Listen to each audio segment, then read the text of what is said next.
Now that you're here at Grief to Growth, I'd like to ask you to do three things. The first thing is to make sure that you like, click notifications, and subscribe to make sure you get updates from my YouTube channel. Also, if you'd like to support me financially, you can support me through my tip jar at grief2growth.com. It's grief, the number 2, growth.com/tip jar. Or look for tip jar at the very top of the page or buy me a coffee at the very bottom of the page, and you can make a small financial contribution. The third thing I'd like to ask is to make sure you share this with a friend through all your social media, Facebook, Instagram, whatever. Thanks for being here. Close your eyes and imagine. What if the things in life that cause us the greatest pain, the things that bring us grief, are challenges? Challenges designed to help us grow, to ultimately become what we were always meant to be. We feel like we've been buried, but what if, like a seed, we've been planted? And having been planted, we grow to become a mighty tree. Now, open your eyes. Open your eyes to this way of viewing life. Come with me as we explore your true, infinite, eternal nature. This is Grief to Growth, and I am your host, Brian Smith. Hi, everybody. This is Brian back with another episode of Grief to Growth. Today, I've got with me a very special guest, as always, but her name is Celine O'Donovan. And Celine is a native of Salthill, Galway. And if you're like I am, you don't know where that is, but it's in Ireland. She's following an international career in marketing for over 25 years. She's now a published author. And the change in direction was accelerated by personal lessons that she learned after her diagnosis with breast cancer in 2016 and its aftermath. Now, her message is nothing happens by chance, and all life events are sent to spur spiritual growth, enable us to fulfill our individual gifts. This reframing of how we see our lives now shapes her writing. Her mission is to create personal and practical epiphany moments that allow her readers to discover this for themselves. Themes of creative expression, authenticity, and personal sovereignty are explored through her personal journey that was prompted by her cancer experience. So with that, I want to welcome to Grief to Growth, Celine O'Donovan. Hi, Brian. Thank you very much for having me. Delighted to be. Yeah, it's really good to meet you. We're just talking. You're in Ireland, which you guys have St. Patrick's Day coming up. I'm in Ohio. It's a pretty big day here too, and spring's in the air. So it's a really great time to be doing this and talking about your personal journey and how you kind of had this renewal that was prompted by your cancer experience. So start wherever you like and tell me what led you to the point where you are now. Ooh, that's okay. The way I'll describe it, because I sort of divided up often into my life pre-breast cancer and my life after, because the only way I can describe it is really like a rebirth. It's been a process, it's still unfolding. Every time I think I've got to somewhere in this and, I know something, I go, oh, wow. And it's something else is revealed. And that's the wonder of this. You're sort of going deeper and deeper, it feels into it. So, yeah, I'll just maybe give a little sense of what my life was like and who I was before it and then what happened. So yeah, I grew up in Galway in Ireland. I'm a middle child of a brother and a sister. I thought about this a little bit recently because I launched my book at a creatives retreat that I just mentioned to you there on the west coast of Ireland a couple of weeks ago, and how I broke my story down or explain it. I don't know if you remember the TV show Born Free, do you, or the movie? The couple, Joy Adamson and her husband. And I was thinking about that TV show. Now, this might sound like I'm going off a little bit, but it just really parallels with my own life story. So I was preparing to speak at that event, and the theme of it was all about personal expressions of freedom and what does it mean to be free. And as I was thinking about it, I remembered back to that TV show. And I was about 6 or 7, and I just remembered this joy when I watched it. I felt so free inside. And I hadn't connected with that. I'm now 54, so that was a long time ago. And I went back and I watched a trailer again on YouTube, and I felt the same feeling. I said, wow, what is that? That wasn't just the show and what they were doing. They basically, for any one of your listeners who hasn't heard or seen it, they rescue a lion cub whose mother dies. So this lion cub is born free they bring her in and they domesticate her. So she lives with them domesticated. And after a number of years, they realize this isn't very fair. She's a wild animal of free spirit. She needs to be set free, but they have to prepare her to return to the wild and live free again. Mm-hmm. And I read that and I went, wow, that feels like my life story. That sort of feels like where I've been, that as a very young child, I've very, very strong memories of being very connected to something much bigger than myself. And it's only now I'm beginning to see what was going on, because I was very chatty as a very young child, and I can have a memory of an awful lot of information or words coming through. I just couldn't stop talking. And everybody, but that became something like, oh, we need to get her to go to elocution and slow her down. So there was all these, just within the systems that we live in, sort of saying, no, it's not good to be talking all the time. But I didn't know how to regulate whatever was coming in. It was just this joy and talking. So that was early me. And then I started to suppress that voice because it started to become, this isn't really acceptable in normal everyday life to be nonstop talking. And also I was quite emotional as a child. So I had a lot of emotion going on. I could feel a lot around me. I could feel a lot in my family. And again, the world I sort of came into that wasn't really, let's say, not accepted, but it wasn't, I learned that I had to, for my safety or my sense of well-being, I needed to keep my voice sort of quiet, and I needed to keep my emotions in. Now that was all unconscious, but it's only as I check back. I also then had my tonsils taken out as a very young child when I was 2. There was a lot of trauma with that, and that's all connected with the voice, the throat chakra. When you look at it, I had night terrors for about a month after that, my mother said. So little piece by piece, I just started to go, okay, something happened at a very young age. We are all born, I really believe that, and know we're very connected to where we came from, our source, from God, whatever that is for you, or whatever anyone, your true nature. And the systems and the world that we come into often doesn't, let's say, nurture that off, not always, in some cases maybe. So we all learn, we go into family systems, education systems, work systems, and we take on this role. That's how my understanding. So I took on this role in the world, which was I need to keep my voice down, I need to keep my emotions in, I need to behave a certain way in my family to fit in. I have to fit into a certain job. And it became a pattern. Now I was unconscious. I had a quite nice life and I was going along, but I often felt I never felt I really fit in. There was something not, it was always an effort. And to anyone looking in from the outside, my life probably looked great. Like if we all look at each other, nobody knows what's going on behind. So I continued on with my life. And then I had my first big blow, or I loved the title of your podcast, Grief to Growth, because I thought about what was the grief. And cancer wasn't the grief in my life. It was my life before cancer was the grief. And even when I say that now, it's very emotional. It's sort of connecting in that something was that I can connect into that young child, something that sort of was cut very early. So there was sort of a sadness always going on behind that. And but I went on with my life. Lovely. And then I lived in Galway, went to college, studied marketing. Then I moved to the capital on the east coast of Ireland in my early 20s, got a job in a big bank, corporate life, met my best friend there, met my future husband there, 2 people who are now, very soul people in my life, like soul relationships. And when I met my husband, it was like that was the first meeting of someone who ever truly saw me. It was just, we both always say, it was just this such a soul. It was beautiful.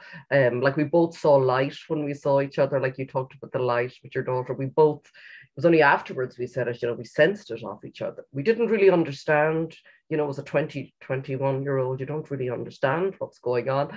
So we really connected. We ended up getting married. And then the tragic thing was we ended up splitting up because he ended up being gay, and he came out as gay. He hadn't fully. So that sunk us both into, I think that's where the grief really started to show itself in my life, and I think in his. But we both know we came to each other for that purpose, to set us on this path that we would find ourselves again. And it's interesting in that journey. We are now so connected again on a very different level, but on a soul level. And I describe it as, we both say it's a love that goes beyond time and space, and that's what it's always felt. But we didn't know it, as a young person. You don't understand what to do with this, so you assume you get married. So Yeah. that, as that was what, that's the next steps, and I suppose we were in that. But it was beautiful, but it was awfully tragic as well, because to meet someone, the first person who really sees you and gets you on that level, and then to have it just torn from you about a few years later was just. So I went on my own, I suppose, path of into the darkness, really, for a number of years. Many people mightn't have seen it, but I buried everything. I buried the pain. So I talk about the grief that you talk about. That grief, was there from a young age, and it just exploded in me. But and I suffered from everything from anxiety, addiction, depression. I was still functioning in the world. Nobody knew this about me.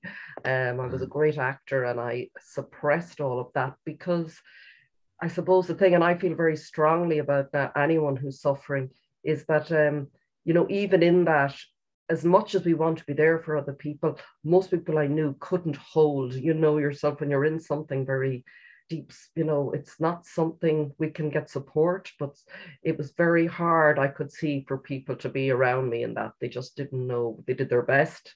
It's not a criticism. It was just, but it was a very, very, difficult time. So yeah, the years went by.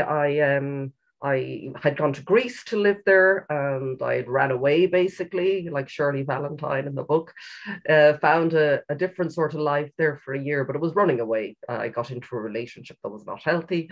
I was teaching English there, but it was what I needed. It was survival mode, you do what you need to do. And then I came back, and it was interesting. I sort of came back full circle. When I came back to Ireland, I got a job back in Galway, where I had left when I was born, and I ended up back here in 2005. I worked in the university here. I worked with young people, which I loved. I worked with teenagers, one of my greatest joys ever. And it's something I'd love to go back to in some form. But again, it was a life of, I sort of feel that I was still in, let's say, that tamed, domesticated within the system, sort of like Elsa the Lion Cub, sort of. There was something, was like my spirit was calling to me, that, and I didn't really know what was going on. So I was getting more and more burnt out. I was getting more sort of depressed. I don't know if I was depressed, on and off depressed, but anxious, very flat, just felt very, very, not in a good place. And ultimately, my work kept me going for a number of years, but that also started to feel quite empty, because I was meeting a lot of young people with a lot of hopes and dreams, and they wanted to do lots of different things. And I worked at a university, and the message in Ireland, I don't know if it's the same in the States, it's so competitive to get into university. And it's not for everybody, but that was my role, to talk to them. And I found myself feeling very disillusioned. Like, I could just see the light go out of their eyes, going, oh, my parents won't pay for me to do this, I have to do that. And so I just didn't feel comfortable talking that way to them. And so all of this, it was building like to a crescendo, and a number of things happened. I had a car accident a year before my diagnosis. And to me, that was literally, I was brought to a standstill, like just, I remember the level of anxiety and stress. So I was getting lots of little warning signs. And, and I think life always does. I would say that to anyone, to pay attention to everything. Everything is happening for a reason. I can say that 1000% in my life. I have no doubt.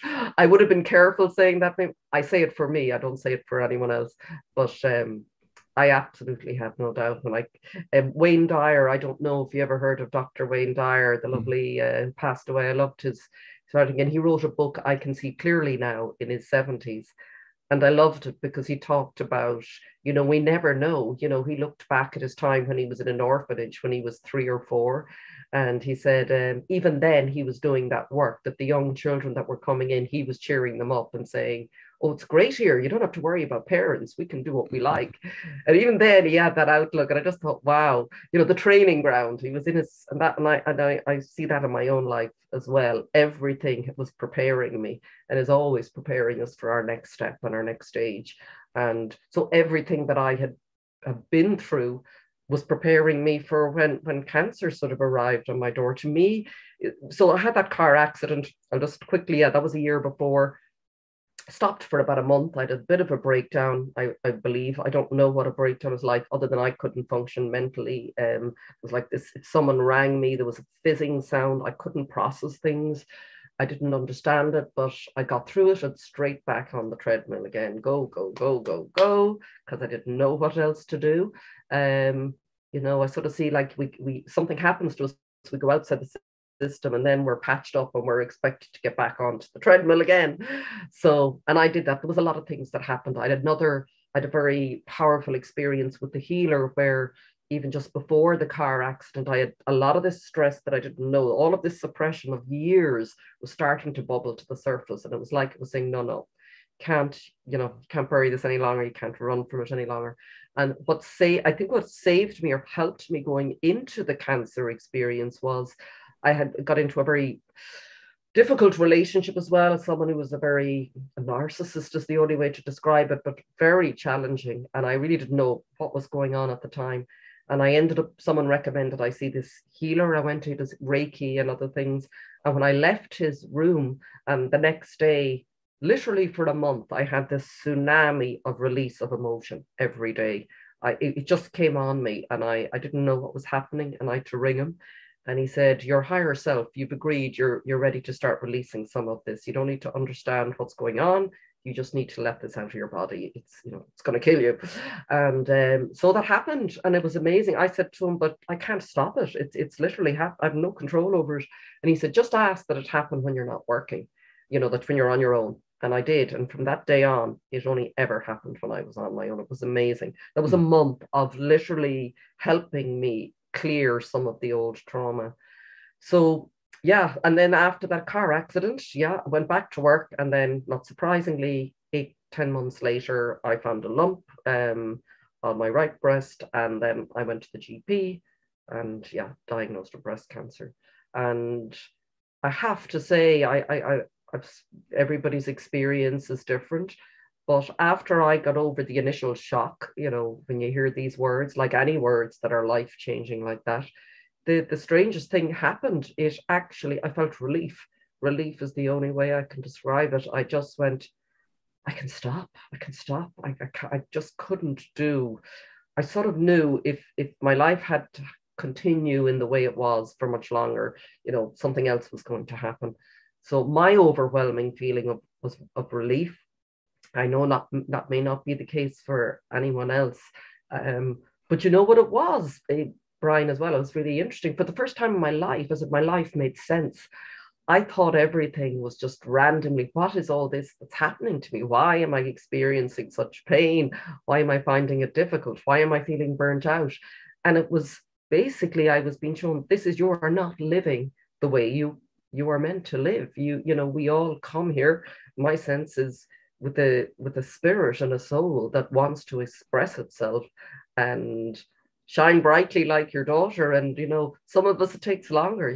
I was like sort of suppressed for so long, and I think there's a cost. There's a cost to that suppression of the human spirit in whatever form it happens to you. And at some point, if we go back, even I often think pre-COVID, and people say, oh, I'd love to be back the way it was. And I go, well, it wasn't so wonderful where I was. There was more people around me, and young people, and people on medication and depression and anxiety and homeless, and oh my God, the problems. So, and to me, they're a sign that this system, this staying in the system is not working. This is not how we were designed to live. So cancer for me, I call it, was like the call to return to the wild, like the lion cub. This is, we're giving you time. I got 2 years in 2016 where everything shut down, like obviously through the treatment. I had to go through all the chemotherapy, radiotherapy, surgery. But I always felt safe. I always felt held. I always felt this this has to be for a reason. I don't know how to say it. I had no doubt from the moment it happened. I just knew something added up, and how the greatest gift for me has been that in that silence, I went back to live in my own house. At that time, I had moved in with my mother, but I went back to my own house for a while, and I needed the quiet because I just couldn't process and be around people. And in that quiet, where my mind shut down, my body shut down, something cracked open is the only way to describe it. And I connected with this beautiful, spacious, alive, infinite, creative source, God, whatever. This just beautiful peace came over my life.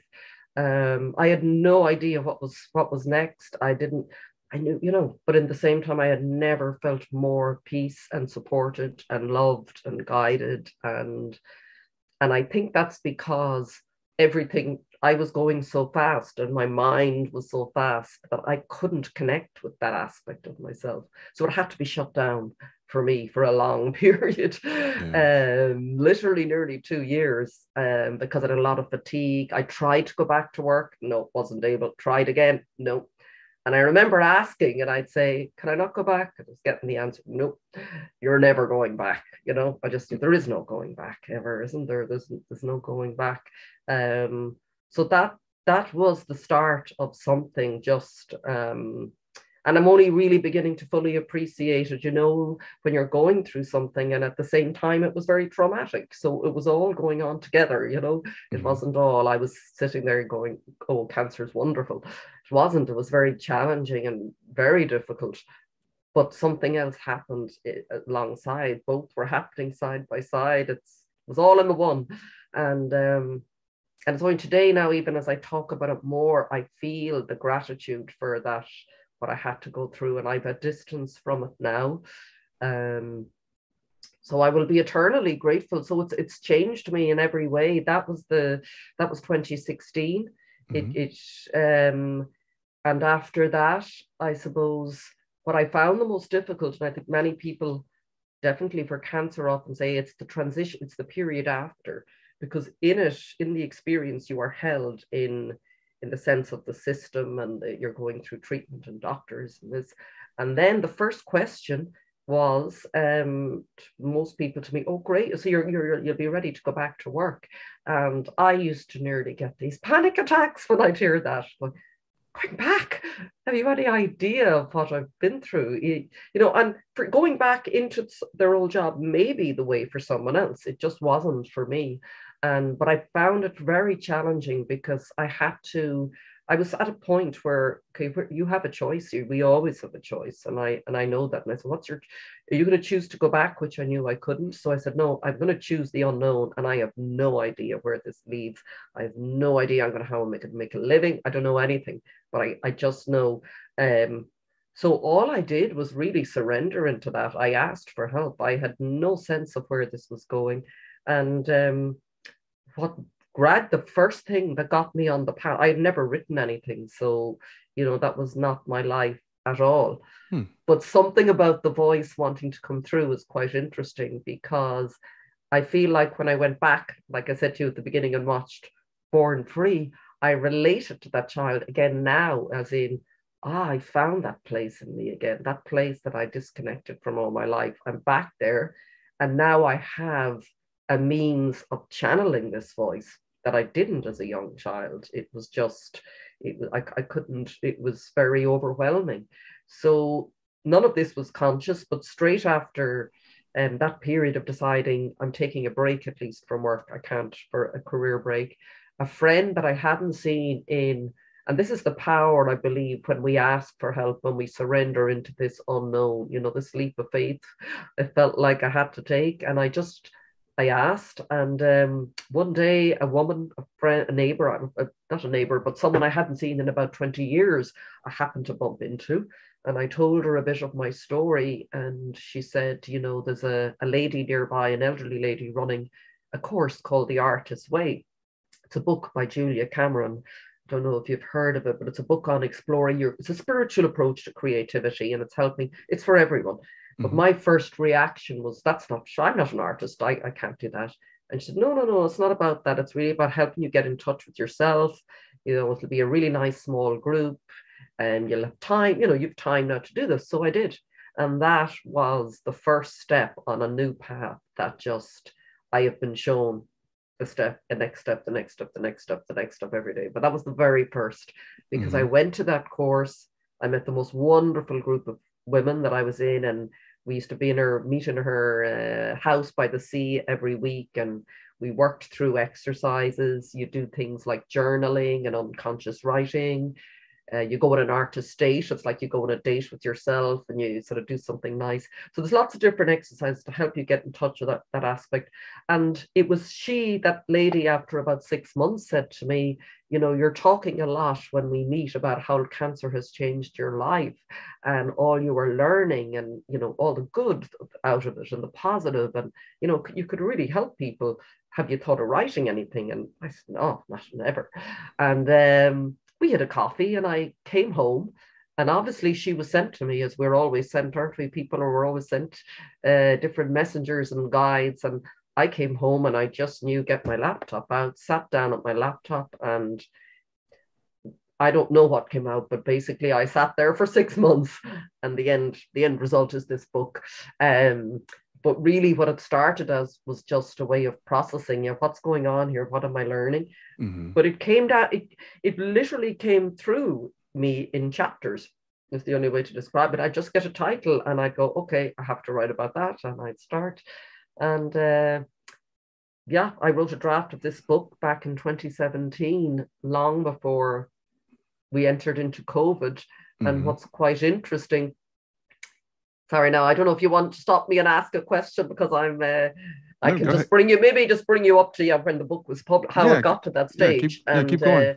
Okay. So I had a draft of that book, didn't know what to do. I'd never published a book, never written a book. I asked a lot of people, found a self-publishing company in Galway here, went to meet the lady who owns the company, and she's great. Yeah, you can write, but would you think of writing fiction? So I looked at her like, fiction? It's my life story. Like, what am I doing writing fiction? And I don't really understand what happened there, but I do and I don't. I didn't definitely at the time, but there was obviously a timing thing. The book was not ready to be published. It was too soon. I had literally just come through the experience and it was down on paper. So I said, I don't know anything about writing fiction, but I've nothing else to do. So, okay, I left her office. I drove home and I started hearing all these little voices in my head, like characters. So I went and wrote a book of fiction, and it's called The Tapestry of Life. So I self-published that first book, and I really needed to write that book because the book ended up being about 3 generations of women living in Galway. I picked my hometown as the place, and how their lives, they come into each other's lives over a period of 2 weeks, and how they change each other. And it sort of echoes the idea of the tapestry of life. We are all essential pieces of the tapestry that makes up, you know, the universe and life. And we never know, you know, we all need each other. Who knows, in the next, for that thread meets another thread. And so that was something really, and I suppose it taught me a lot. It taught me a lot about writing. It taught me a lot about publishing. It taught me a lot about the importance of community in my life and who I surround myself with, which I'd never been conscious of. So I'm very consciously surround myself now with people only who lift me up and are, you know, for my highest good. That's been a big shift in my life. So that happened, and I launched that in 2019. And then I thought, okay, I'll go back to this book. And I started back into editing it and writing to publishers all over the world. And then John Hunt Publishing in the UK offered me a contract. And then we went into lockdown. So I spent 2020, you know, the timing, I spent all of 2020 editing and finishing it. And it came to another level because Gifts from the Devastation, the title, cancer was one of my devastations, but the point being is we all experience devastation. You've experienced devastation, everyone in some form, some tougher than others, some more than others.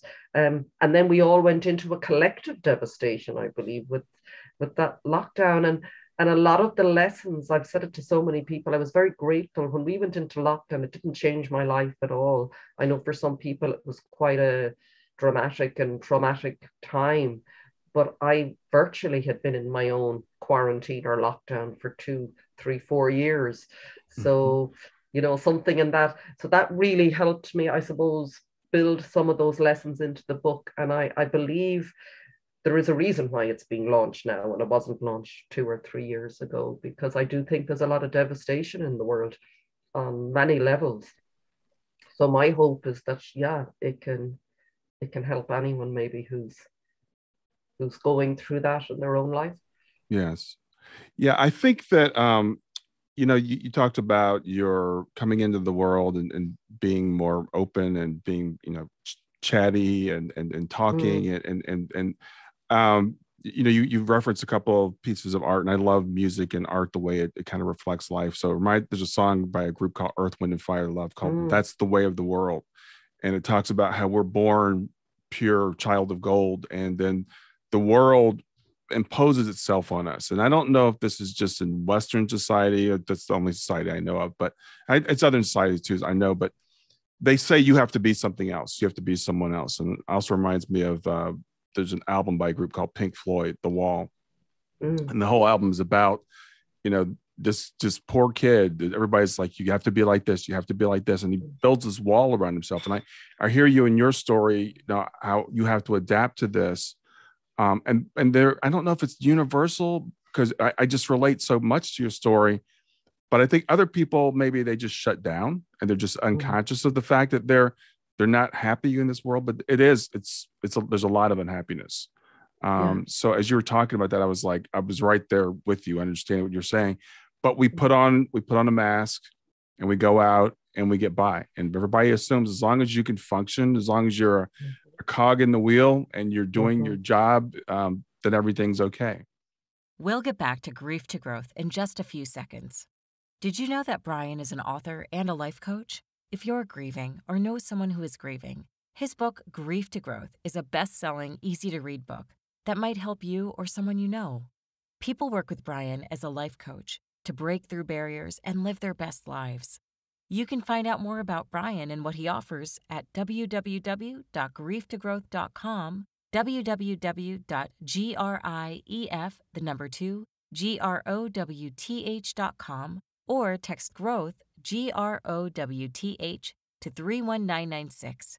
If you'd like to support this podcast, visit www.patreon.com/grieftogrowth, www.patreon.com/GRIEF2GROWTH to make a financial contribution. And now, back to Grief to Growth. Mm. Yeah, yeah. And we are so much more than cogs in the wheel. Like, you know, that's it.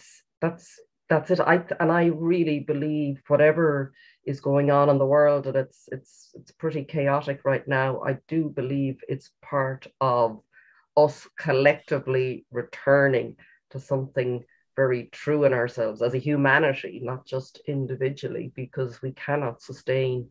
And I think the big shift, I don't know if you, I listened to lots of different sort of teachers and spiritual people, astrologers, and everyone, anything sort of metaphysical and about life. But, they talk about we're moving into the age of Aquarius and out of the age of Pisces right now, over the coming years.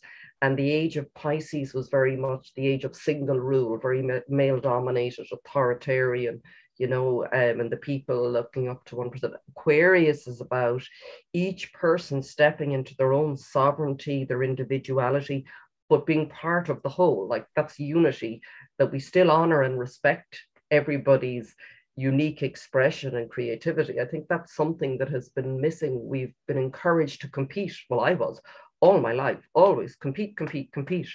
Mhm.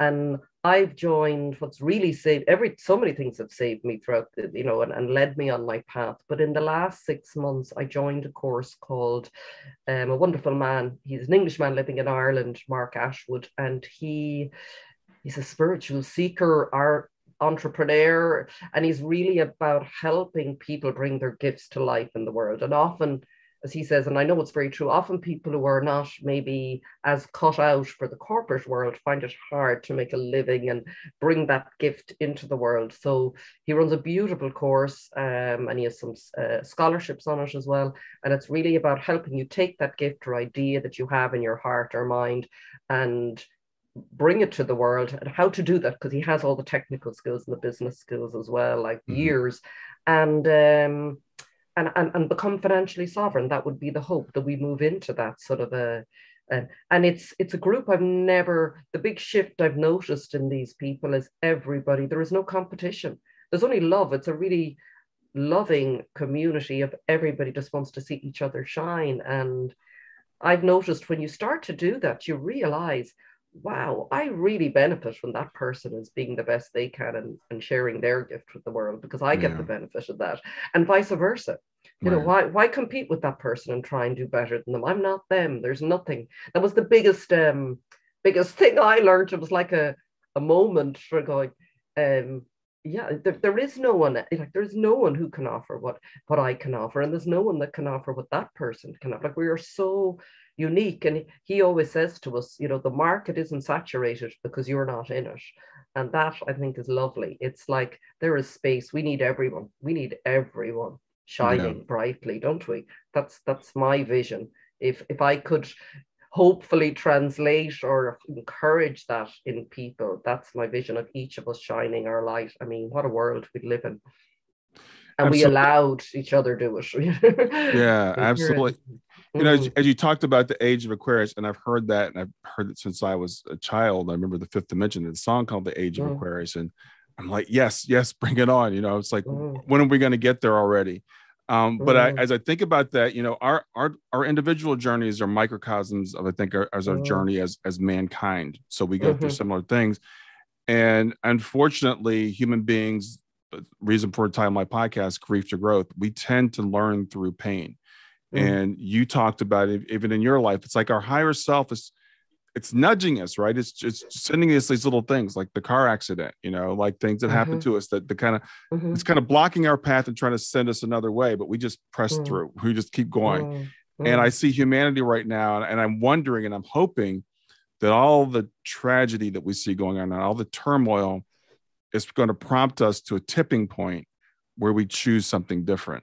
And that's what I hear. I think that you kind of believe that also. Yeah, I feel that. And I think what it's bringing us back to, this whole idea of sovereignty that I knew nothing about, is that, you know, and they always say it, there is no knight on a horse or someone coming to save us. This is us as humanity. So like you said, the microcosm, I was thinking about that recently, you know, going on, looking at, I'm back living with my mother in the last 2 years now, and that's been quite a full circle healing experience. And I'm going, everything that's going on in the world, sometimes it feels like it's going on under this roof, and I'm sure it is under everybody's roof, because we're all another big part, of this experience for me, and I think we're seeing it play out in the collective, and I definitely have personally, is the release of trauma. So it's the big gift for me was coming back into my connection with who I really am and finding my creativity, connecting with my intuition, being in my body. And I think that's key. Everything I listen to tells me the way we experience and process our lives as human beings is meant to be in our body. But most of us have so much trauma a lot of the time. We're up here, and I was a lot of the time up in my head, navigating life in this way, and so disconnected from others. And I see it now. I've released, I do a lot of work around that. And I think that is your magic tool almost. The more it's challenging, and depending on the level of trauma, but with the right support and the right practices, I'm doing it every day now. I do it with the breathwork practice. And there's it's what do they say? There are big traumas, but trauma can be just any emotion that was never processed fully through at any stage in your life. So the child that wasn't heard or was shut down, and they just stop, often we act out of that trauma, don't we? Like years later, you could be 50 and you're still acting out of that trauma when someone says something to you.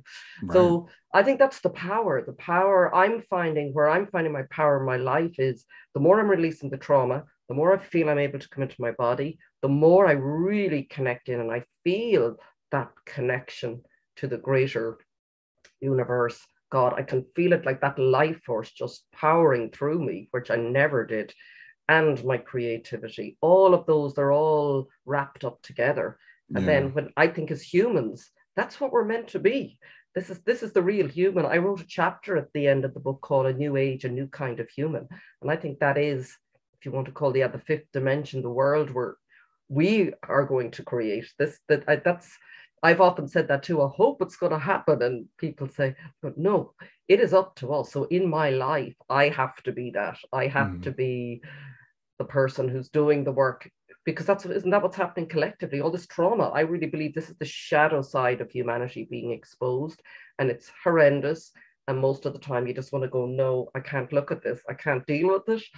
Like I did in my life. I did a lot of my life like that. I can't look at this. No, it's too much. It's too painful. Right.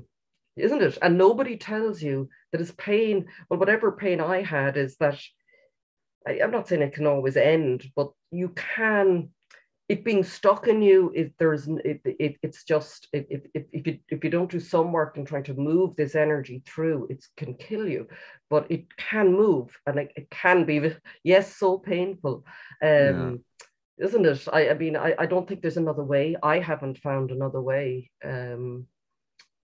Well, talk a little bit more about what you mean by being in your body, because I've heard that before, and I think some of my listeners might have heard that before. So what does that mean? Talk about that a little bit.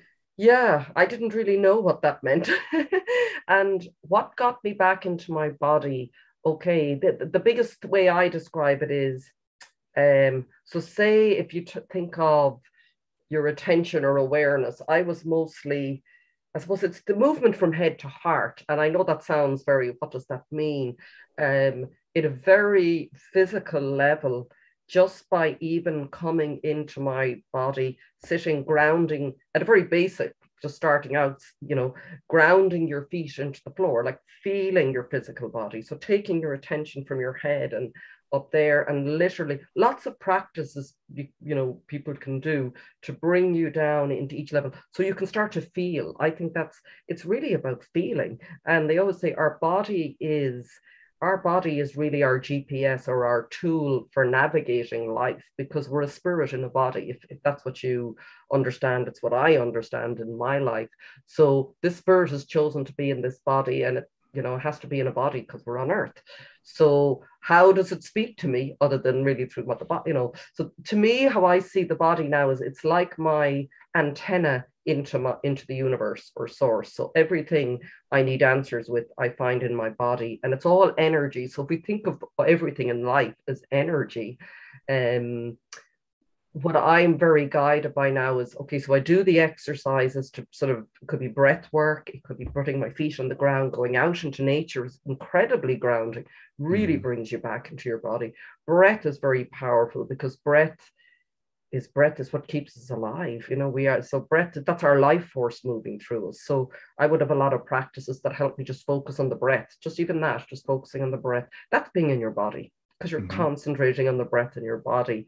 And as you do that, what normally happens, if you're a normal human being, usually at some point, some pain will come up and trauma, and we'll go, okay, don't like it in the body, up again, up to my head, run around busy. And we go in, back into that state, which is, again, very disconnected. So doing what I call trauma work alongside that is really important. Because it's very difficult to be in your body if you have all this energy, and energy is just energy stuck in the body. That's just what emotion is. So if we're not processing, and it's an ongoing, practice for me, but it's a lot easier now because I've cleared a lot. But I could go out today now after this and say I have an interaction with someone on the street, or someone shouted at me, and I could shut down and go, oh my gosh, and run away and really get angry, or, stuff that down. Now, if I don't feel what that was like, even later, that energy starts to get stuck, and it just starts there. Then I might have another interaction, and I bring that memory to the next one, and then I add to it, and I add to it. And we don't even know. I didn't know. But my body was very heavy. I had lots of different, what's the word? My body feels lighter now. I feel very grounded, but I feel lighter. That feeling of, and I'm sure, like when I was in deep grief after my marriage, and I mean, I felt nothing.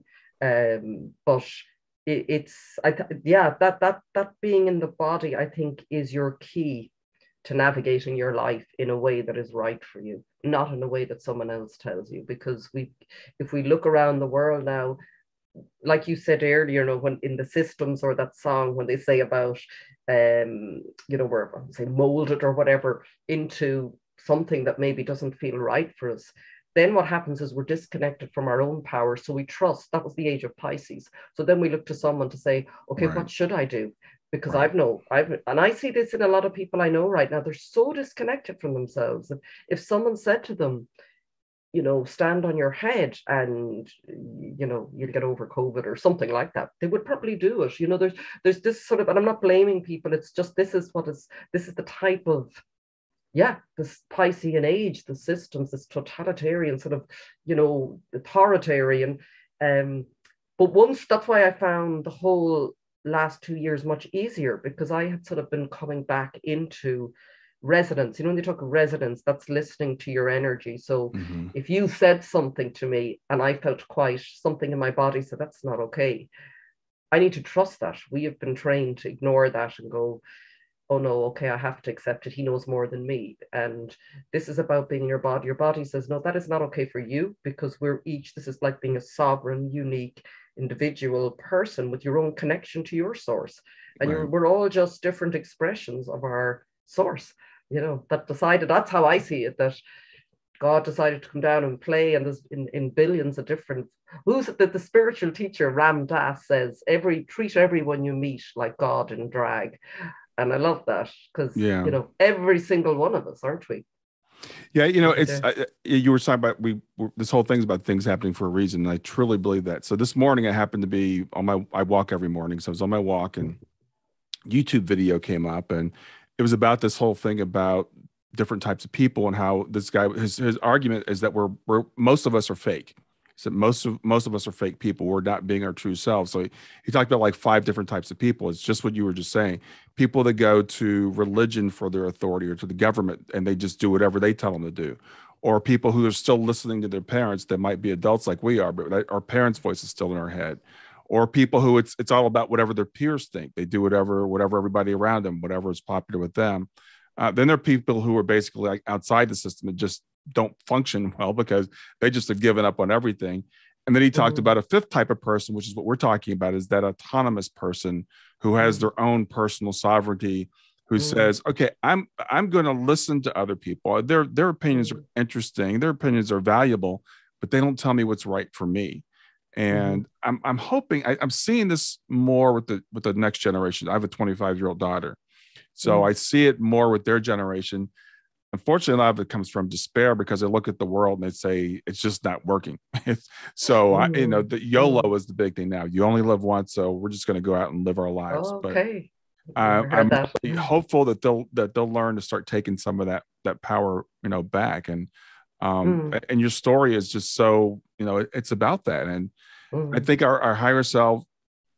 I do want to ask you this question, because again, it's all about things happen for a reason. So I interviewed a woman on my podcast not too long ago, and her daughter was in a devastating accident that left her brain damage and not functioning very well. And she said, I hate when people say everything happens for a reason. She's like, I don't believe that. I don't totally reject that. My feeling is more like yours. So my question to you is, when did you come to this conclusion that everything happens for a reason? When did I come? And like you said, it is I'm very conscious. Every time I say that always from my perspective. I always make that clear to people. I'm not just casually going around telling everybody who's been through some horrendous tragedy, oh, it all happens for a reason. I don't mean it in a real, trivial and a light sort of way at all. I mean it in a really serious, serious way, but the way it came to me, how would I describe it? I can't even say when. It very quickly, because nothing had made sense in my life for so long. And the diagnosis made me think, all of these things are connected. Finally, I'm getting evidence that everything's connected, because I felt like I was dying inside. And I literally was. To me, cancer was creative, energy, because we are this is so new to me as well, this idea of creativity. I thought creativity was about, you know, people who were artists and careers as artists, and the rest of us, you know, you just got on with your job. But what I understood from it is we are creative energy. That's what we come from. This is what all of the universe is. So that can appear in many ways, but we have to express. And so the idea that I was dying inside, and then something happens to say, yes, you are dying inside. Look at, we're showing you. What's this? What is cancer other than something growing inside you? And I talked about being suppressed. So I sort of, I can just remember one day in the car, I remember taking my hands off the steering wheel going, I don't know. I just know I have to let go. And I think there is something in the letting go. Not trying to figure out, because you can't figure these things out, things like that. Something just let go. And I really believe that when I let go, something greater took over, is all I can describe it.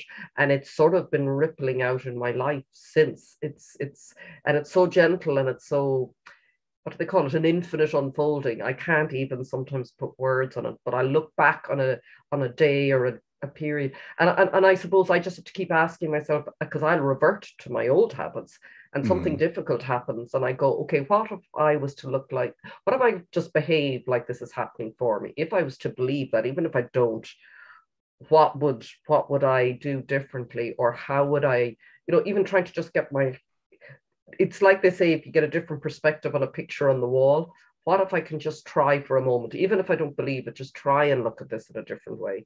Right. Don't have to stay there.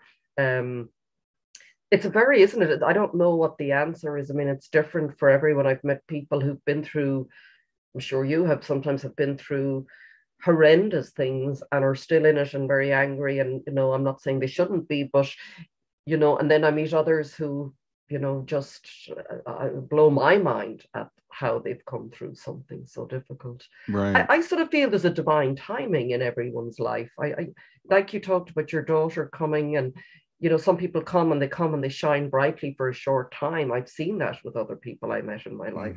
They just shone so brightly, like unbelievably so, and then they were gone. And then others, I feel it's taken me a long time to start shining my light. So I'm around here a bit longer, because I wasn't shining for a long time. So, you know, I really do believe I chose this. I chose this path in this lifetime. I've no doubt. And I chose that there would be struggle, and I chose that because, like you said, you know, we don't, maybe some people don't have to go through pain to grow, but grief to growth, as you said, but I haven't met too many of them. I think anyone who's done any major growth, because it's like, there's a saying, it's another writer, I think Pema Chodron, she talks about the breaking apart. So sometimes at the breaking apart, she talks about pain, and if we don't let it break us apart, we become brittle to life, we become hard, and then there's nothing, you know. But it nearly has to break us open. It's in the breaking open that we find something even more beautiful. That maybe that I would see that experience was maybe the gift it was trying to give us. As hard as it was, they wanted to show us this beauty that they, I see, that's how I try to look at it. Even in my own, like my father passing, I go, I was very close to him. I mean, he was much older, and it was a natural death and everything, but it was still painful. But there was something in what I discovered as a result of his death, you know, that we never die.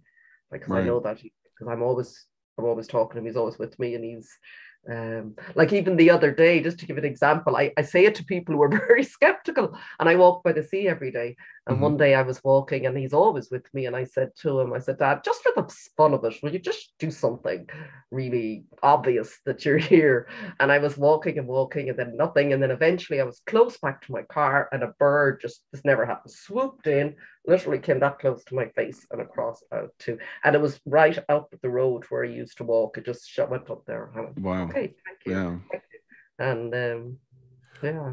Well, you know, the thing is, and I do happen to agree with you. I'm not dogmatic about it, and I can't prove it to anybody. It is a belief that everything happens for a reason. And you can look around the world and you could say, well, look what's happening. It's clearly random. And I can't argue with that from a rational point of view. But like you, I'm like, well, just try on the idea that everything happens for a reason and see how that works out for you, and see if it makes sense to you. Yeah. And the older we get, I think the more we look back in life, because when it first happens to us, it's like, well, clearly this is not for a reason. Or I hear people say, I would never choose this, you know, and then as we get a little bit further down the road, we can say, oh, well, now I see how this connects to that. And I love your analogy of the tapestry.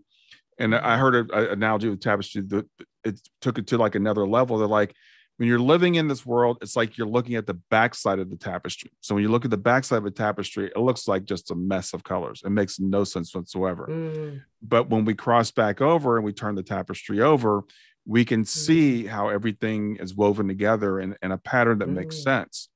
Beautiful.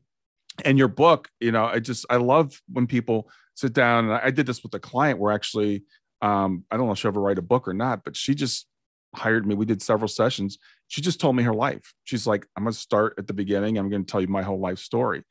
And just her talking through her life story revealed to her how beautiful her life has been, even during all the times when she was poor and, you know, this happened and that happened, but how it tied into the next thing that came along. Exactly. Oh, that's so beautiful. Yeah, that I hadn't thought of it that way, but that process, every time I think back now, and it's even such a joy, and I'm so grateful to even be able to talk about it here, because it is that you go, wow, it's amazing, really, how if I went to design my life, I often say that to people. Look at what happened to you in the last few weeks. If you had tried to plan that, do you think you could have done as good a job? Because, you know, often we think we know, when you say someone said to you something about, but I would never have chosen this. And the you down here on earth probably wouldn't, because you're limited 3D person, as they call us, with limited senses and consciousness. Of course you wouldn't, because the true way to relating to life, it's not, it was Einstein, this is a saying, I think it was attributed to Einstein, said, what did he say? We have, oh my God, the rational mind is a faithful servant and the intuitive mind is a sacred gift. And we have created a society that honors the servant and has forgotten the gift. And that was the big shift for me. The mind is not where the answers are. Your mind is the tool of the intuition, which we have been taught to believe is just some airy fairy. Your intuition is your truth. I mean, if you go against your gut instinct or your intuition, I know anyways, I suffer greatly usually, because again, it's back to the same thing. We have not been encouraged to trust our own power. And that leads to a bigger question. Well, why? And to my mind is, well, if you've everybody on the planet living according to their truth, how can you control us? And we don't need controlling, but that's a whole different, and I think that's that's the sort of world I want to live in, and the types of people and communities I'm in now, and I do believe we'll end up living in more sort of smaller communities again, and smaller sort of town councils and people coming together. That the way we've been living is just, a lot of these people are not good, I'm afraid to say. Some very greedy, powerful, controlling people there who are not really about us. There are definitely people that want to control us. Some benevolent, some not so benevolent. Our parents, our families. When we start to shift, when we start to get outside of the box that they put us in. They're like, what's going on with you? What's wrong with you? Why are you doing this? You talked about university, here there's a huge pressure on kids to go to college when they graduate from high school. And, I hear a few people finally starting to push back on this and saying that's not for everybody. There's a lot of great ways to make a living, because unfortunately we do have to make a living so far in this world. But there's lots of great ways to do that don't have to crush your soul. And you don't have to go into the corporate world. I couldn't make it in the corporate world. I couldn't conform. So I got out about 30 years ago. Wow. And I felt like at the time it was kind of a failure, because I was like, here's where I want to be, but I can't conform enough to get there. So I've been doing my own thing for a long time. And that's me, right? That's kind of like you said, okay, enough of this, because I know so many people, and I look at them and they're miserable. They're making lots of money, but they're not living the life they want to live. They're not getting to spend time with their children or their families. And I was just like, I can't do that. Yeah. And it does take living great. That's another side to that, when you say it. A lot of people would say that to me, oh, I can't do it. And I used to think that, oh, I have a mortgage, I have this, I have that. But the minute you make the choice, and I've seen this, I call it the breadcrumb trail, you are shown every step of the way, but you are not given. It would have been nice for me if after cancer, someone said, oh, I'm guaranteeing you in 2 years or whatever, Right. this will happen. No, I didn't get any of that. And I'm not saying I've reached any great level of success in terms of my old life, but in terms of me being fulfilled and living my truth, yes. And I still don't know where it's going, but I've been shown every step. And anything, I remember reading something about that the next step is only ever lit up for you. So where Yeah. you got to keep, that's why it's so important to stay present. That's another part, another thing I've had to learn in my life is I create our creative energy, and our intention and our action is what creates our life. So if I'm out there going, I wonder now what's going to happen in 5 years, well, probably not very much, or just more of the same. So me knowing that if I'm shown the next step, I need to stay very much here. Mhm. And writing taught me that, because you got to stay in it. You can't just jump out and go, I want the book published now, and who's going to do, you have to write it first. So you got to really be in it. And it's that was a good lesson for me. So But yeah. as you were saying, I was thinking about we do that even to our kids. Like, what do you want to be when you grow up? We ask them that when Mm, they're 5 years old, and they have no idea what's available. And again, they graduate from college. What do you? And my poor daughter, she's 25 and she just got her master's. She's working, and I remember saying to her couple of years ago, I'm like, stop worrying about where you're going to be in 10 years. And you go to a job interview. mm, Where do you want to be 10 years from now? And I said, you don't even know what opportunities are out there. So, just focus on the next step. And ironically, she gets her master's degree. She gets this great job. And then she's on LinkedIn. She's looking for another job. And this job comes up she's never even heard about. She didn't even know what it was. And it pays like 50% more than she's making right now. And she just started that new job on Monday. And wow. so the thing is, it's like, we don't know what's Mm, available to us. I went yeah. into engineering because I'm the kind of person, I want to plan everything and I want to Mm, know what the next step is going to be. And I loved engineering because it's math, right? So I know it's going to happen. mm, And I've had to learn mm. to just let go, to take that next step and take that leap. And I ended up in Has it worked sales. out better doing that? I ended up going into sales, and then I ended up, when I couldn't hack the corporate world, I'm like, I'm just going to do my own thing. I'm going to start my own company, and I've been doing that for like 20 years this year. Yeah, And fantastic. it's worked out great. Put both my girls through school, and my wife and I Wow. are, to the point where we can probably retire fairly soon. And now I'm doing this. When Shayna passed away 6.5 years ago, I had Mm, no clue I would be doing this. Um, but just started doing some volunteer work. And a friend of mine said, you should take a life coaching course. I was like, I don't know why you would say that, but I did. And now I'm doing this and life coaching. And this is like, I feel like this is what I'm here to do. So I'm mm. kind of like you. I'm 60, so I'm just now starting to do this. But Wow. I feel like this is what I'm here to do. And I think our higher selves, God, universe, whatever you want to call it, Mm, mm.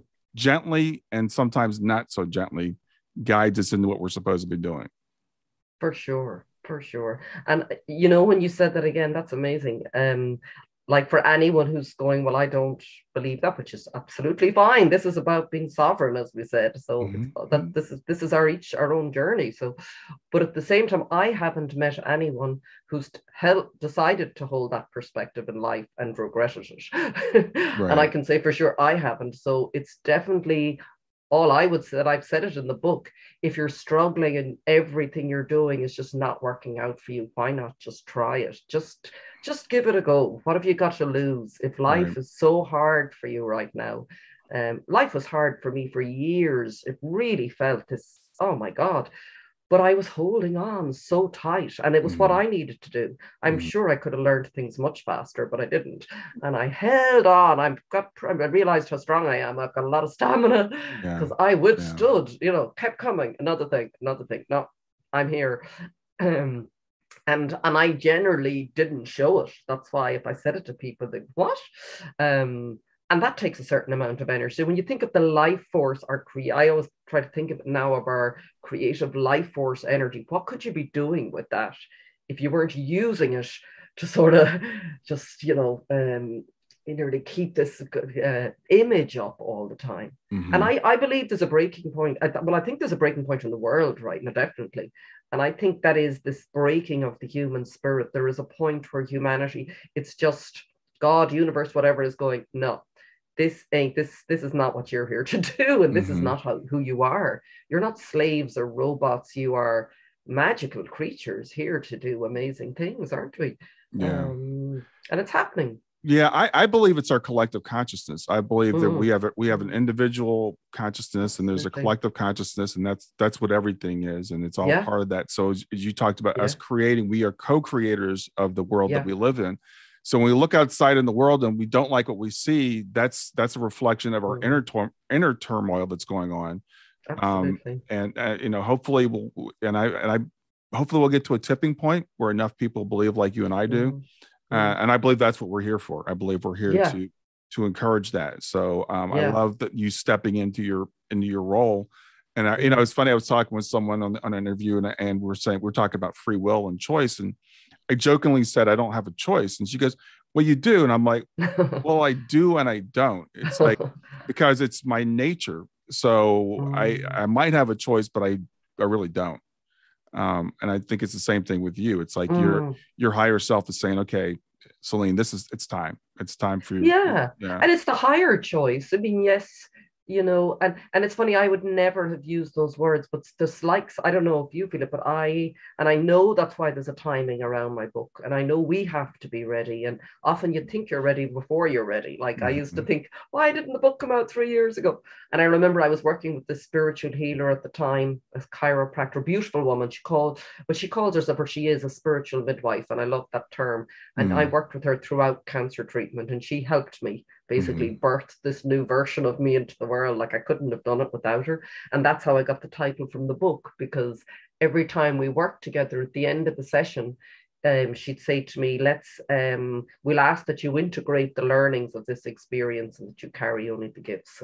And that was just beautiful. I just thought, yeah, that's what you want to do. Whatever it's been that has difficult and traumatic, that we learn and we integrate it, we leave behind the trauma and all the other aspects of it, and we just carry the gifts, and we can share that with the world. Because you can't share it if you're stuck. I was stuck in trauma for years, then something comes alive, and it's like, this is the gift. Like what you're doing for the world now is like, you can't put a value on that. It's amazing. It's funny because right before you mentioned the Einstein quote. I was looking through the notes that you'd given me, and I just read that, and then I was just reading the quote that you had read from your chiropractor. Let's ask that you carry. Let's ask that you carry only the gifts of the devastation. Yeah. And I say something similar to people I'm working with. I'm like, don't waste the pain. You've gone through the pain. You can hold on to the pain. You can hold on to the trauma. Or you can turn that, and even if you don't believe it was a gift, and I don't believe my daughter passing away was a gift. So when we use this language, people misunderstand it sometimes. Doesn't mean that was a gift, but it means I can turn that into something else, and that's my choice. Yeah. So you can choose to believe that everything happens for a reason, which I do, or you can choose. You can make it into a reason. You can make that your reason for something else.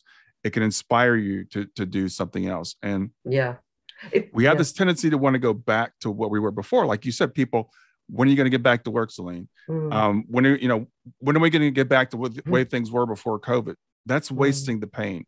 That's not learning. I love a lesson. That. Yeah. I love that, wasting the pain. Exactly. And, and I, even in saying that title, I wrestled with for a while, because I knew putting it out there, people might go, oh my God, like that's a bit devastation and gift together. And I'm not saying cancer was a gift, but there have been other gifts that have come as a result of it. And the gift was in finding who I am and getting in touch with, I wouldn't change one moment, but that's just of my experience. I wouldn't want to go through it ever again. But, all you can do, that's how I felt. I was very careful in how I wrote it. I said, all I'm doing here is sharing a perspective. I'm sharing an experience. I'm sharing a story. It has changed me for the better. It has made my life worth living. It has given me something beyond my wildest dreams. And if it can do that for one person who reads it, that's what I'd wish. But I'm not saying this is the way for everyone. Yeah. And there's a lot of work in it too. Like you said, it's not, I developed, and it's at the back end. I'm going to develop it more. One of the later chapters is about co-creating your life. And I developed, because I trained as a life coach as well, but I haven't really got into using it. But I might work more, I like to work maybe more as a guide, or maybe with people who've been through cancer, or maybe some other traumas. I'm not sure yet. But one of the tools that and the, you know, the way they do the wheel of life and coaching, well, I developed this one. It's called Inside Out Living, and it's basically a wheel, and on it I've mapped sort of 10 aspects of your life that you do have, let's say, control or power over, is maybe a better word. And you basically, so everything from boundaries to I have them all written down. There are so many of them. There's your boundaries, your values, your intuition, your creativity, your belief, gratitude, emotionally, how you process your emotions, your self-care. So there's a lot of things we do have, even just to take it into more practical terms. And I talk through it, and I get people to say, score yourself now. And it, obviously, like any wheel, it'll probably look, you know, maybe not look too good as a whole wheel. And then start working on towards, because they were all aspects of my life I had to work on. It wasn't like this big aha moment, I found God and everything's wonderful. It wasn't that. Like, it was, I was still I had just taken a leap over a cliff, and I was like, oh my God, what's going on? So you have to, don't you?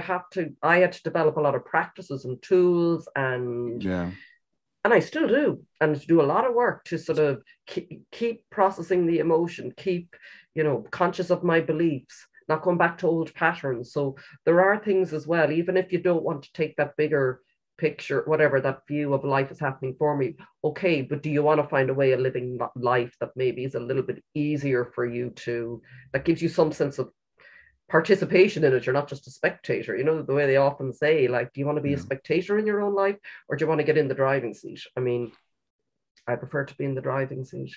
Yeah, I do want to, we're running out of time, but I want to just finish this point up, because I think it's really, really important.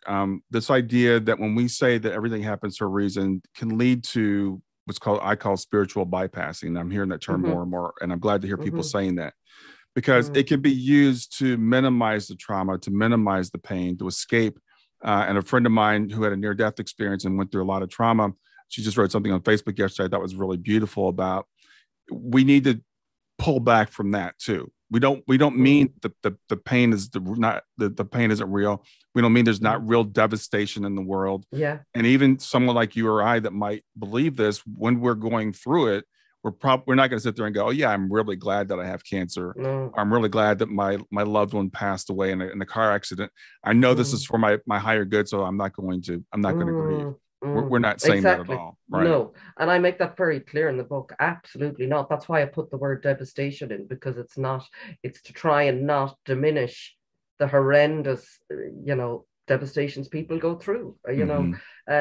I think all we're trying to say, or all I'm trying to say, is here is a perspective, and here is someone who is, this is what helped me come through this. It still was so difficult, and I shared the things I did going through it. So it wasn't like bang, it was a gift, not at all.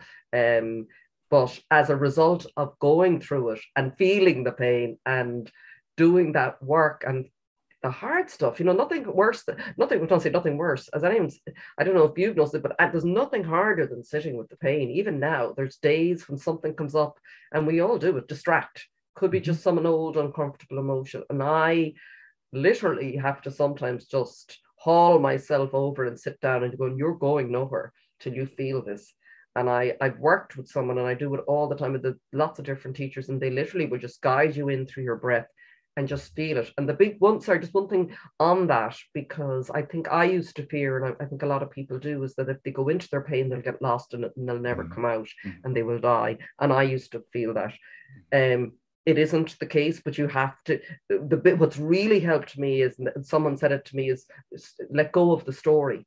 Because the minute you start to feel it and you go into the story, it starts to get bigger again. You know, it's not moving. It's very difficult often not to do that. But this practice, anyways, I was doing, she helps you observe and just feel it. It's energy. Just see, it's energy. It wants to leave you. It wants to leave you. It doesn't want you to be like, you know, in this pain anymore. It literally, it's the emotion and the energy from an experience that was devastating. But like you said, is it your pain? What is it? Don't let your pain, you would don't waste don't waste the Don't pain. waste the pain. Yeah, yeah. And let it, yeah. Yeah, I had someone say to me once, well, I'm scared if I start crying, I'll never stop. And I'm like, believe me, you will. There's something about the body, but as you said, that experience, that pain, it wants to be processed. And I think crying is a beautiful thing. I've worked with people and they're like, oh, I'm sorry, I'm crying. I'm like, I'm not sorry that you're crying. This is you need to let that go through you. That's part of the process. And every time you cry, you feel better. You know, it's like absolutely you always feel better after you cry. So why not? Yeah.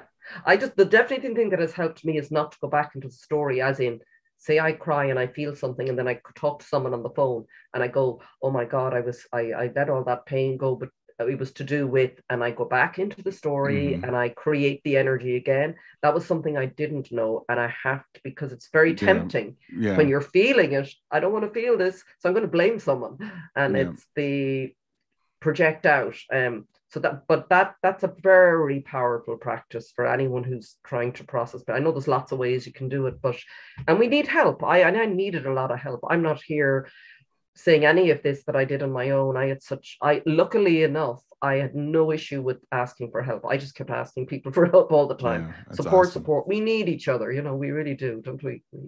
Yeah, we do. We're not meant to do this alone. No. We are connected, and we're designed to be connected, and we don't do well alone. Celine, I'm gonna. I hate to end this, but I have to try to keep it to an hour because people have short attention spans, frankly. Sure. But, it's been really, really great meeting you. I want to give the name of your book again, please, so people, and tell people where they can find it. Sure. I'll just show that picture, but they can see it's Gifts from the Devastation, What Cancer Taught Me About Life. And just to people know, so I have a website, CelineO'Donovan.com. I also have a link tree, if people are familiar with going into that link tree, Celine O'Donovan, and all my links are on that because I have a YouTube channel as well. Awesome. And on social media. Yeah.